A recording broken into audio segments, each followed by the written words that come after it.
here I have VIVO Y01, and today I'm going to show you how to copy contacts from SIM card to this device on this device.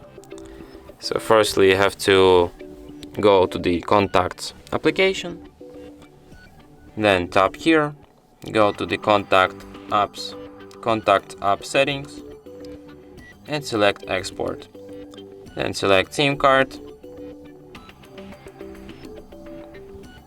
Okay, export to VIVO. No, select import SIM card. Okay. Okay, so firstly you have to select SIM card here, then tap here, go to the contacts app settings and select export.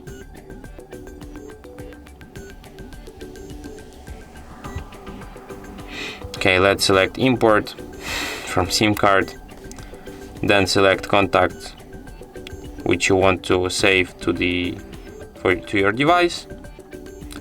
For example, all of these contacts, and tap import. And now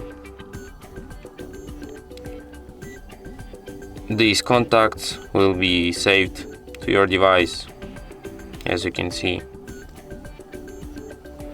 And that's it. Thanks for watching.